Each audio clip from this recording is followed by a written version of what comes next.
प्यारे दोस्तों, नमस्कार। दोस्तों, आज इस छोटे से ऑडियो के माध्यम से हम कर्म सिद्धांत को समझने का प्रयास करते हैं।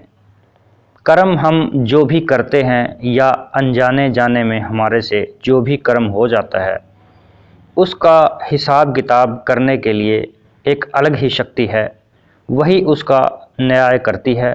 ऐसा नहीं है कि हमने कोई कर्म किया, हमें पता चला कि यह कर्म दुष्कर्म है और हमने उसे सीधा करने के लिए एक श्रेष्ठ कर्म कर दिया।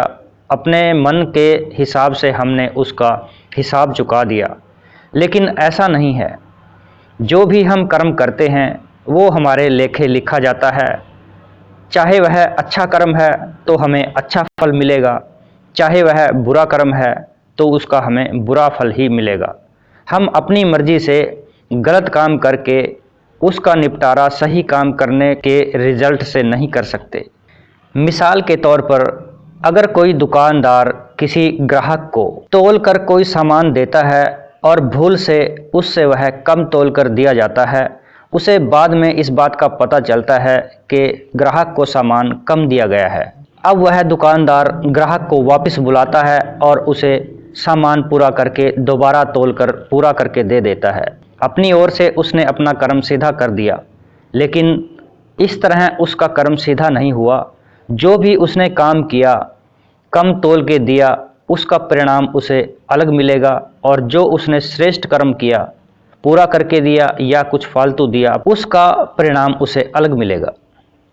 कर्म सिद्धांत ही है जिसकी वजह से हम यहाँ त्रिलोकी में उलझे हुए हैं। कर्मों के हिसाब किताब के ही कारण हम उस मालिक से बिछुड़कर इस माया के जाल में उलझे हुए हैं। यहाँ आकर हमारी आत्मा ने मन का साथ ले लिया है।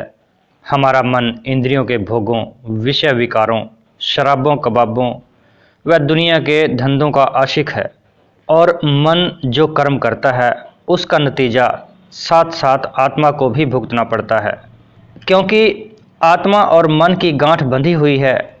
इस दुनिया को ऋषि मुनियों ने कर्म भूमि कहा है। मोहम्मद साहब ने इसे आखिरत यानी परलोक की खेती फरमाया है। उनके वचन हैं, अल दुनिया मजरक उल आखिरत। गोस्वामी तुलसीदास जी रामचरितमानस में कहते हैं, कर्म प्रधान विश्व रच राखा, जो जस किन तास फल चाखा। आदि ग्रंथ साहब में गुरु नानक साहिब फरमाते हैं, दद्दै दोष न देऊ किसे, दोष कर्मा आपनिया, जो मैं किया सो मैं पाइया, दोष न दीजे अवर जना।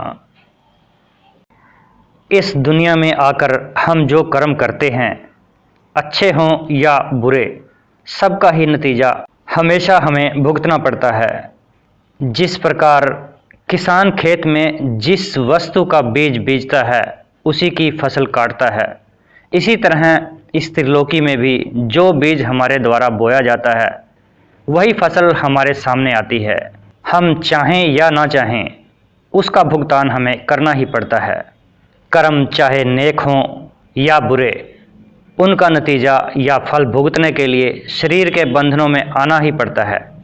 अगर नेक कर्म करते हैं तो सेठ साहूकार बनकर आ जाएंगे, सी क्लास के कैदी होने की बजाय ए क्लास प्राप्त कर लेंगे, झोंपड़ी से बिस्तर उठाकर महल में जाकर बिछा लेंगे, लोहे की जंजीरें उतर जाएंगी और सोने के बंधन चढ़ जाएंगे।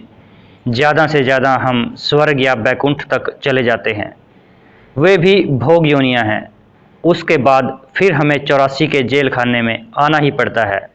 और अगर बुरे कर्म करते हैं फिर तो नरक या 84 हमारे लिए तैयार ही रहती है। स्वामी जी महाराज फरमाते हैं, कर्म जो जो करेगा तू, वही फिर भोगना भरना। सार वचन में लिखते हैं, राजा हो या प्रजा हो, अमीर हो या गरीब, औरत हो या आदमी हो, हम सब दुनिया के जीव कर्मों के इस जाल में फंसे हुए हैं।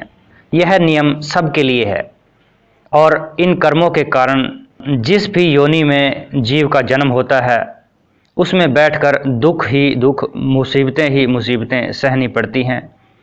उस मालिक से बिछुड़कर किसी भी योनि में हम कभी भी सुख और शांति प्राप्त नहीं कर सकते।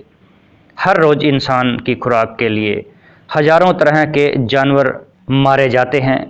जिस जीव को मुर्गी भेड़ बकरी के जामे में जाकर जन्म मिला है, क्या वह वहाँ सुख प्राप्त कर सकता है? हम कभी यह विचार ही नहीं करते कि अगर हमें अपने कर्मों के कारण उन जामों में जाना पड़े, हमारे कर्मों के हिसाब किताब में अगर ऊंट घोड़ा बैल की योनि हमें मिले तो क्या होगा? उस योनि में हमें हमेशा ही दुख मिलेंगे, मुसीबतें ही मुसीबतें दिखाई देंगी। इसलिए कर्म करने से पहले हर इंसान को ज़रूर सोचना चाहिए, क्योंकि इंसानी योनि ही कर्म योनि है, बाकी योनियाँ तो भोग योनियाँ हैं। जीवन में कभी ना कभी आपने किसी को कहते अवश्य सुना होगा कि किसी दूसरे आदमी ने उसके साथ ऐसा कर्म किया था, आज उसके सामने आ गया, उसके अपने साथ भी इसी तरह घटित हो गया है। आपके जीवन में, हमारे जीवन में आज जो भी घटनाएं घट रही हैं, उनका हमारे किए गए पीछे कर्मों का अवश्य लेना देना है। अपने जीवन में झांक कर देखें, आपने कोई ना कोई अच्छा कर्म किया होगा जिसका फल आज आप प्राप्त कर रहे हैं, या कोई बुरा कर्म आपसे हो गया होगा जो आपके आगे आकर खड़ा हो गया है, या किसी दूसरे के जीवन में आप इस तरह देख सकते हैं।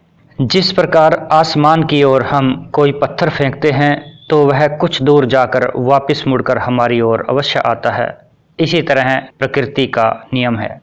इस प्रकृति को हम जो भी चीज़ देंगे, चाहे वह मन वचन कर्म किसी भी जरिए दिया हो, वह अवश्य हमारे जीवन पर प्रभाव डालता है, हमारे आगे जरूर आता है। हमें कोशिश करनी चाहिए कि हम प्राकृतिक जीवों को किसी भी तरह का दुख ना दें। हमारी अपनी ओर से सृष्टि के नियमों में कोई बाधा नहीं होनी चाहिए। अपनी ओर से हमें सुखदायी काम करने चाहिए, खुशियाँ फैलानी चाहिए। हमारा कोई भी कर्म ऐसा ना हो जिससे प्रकृति के नियम को ठेस लगती हो, किसी जीव को तंगी आती हो।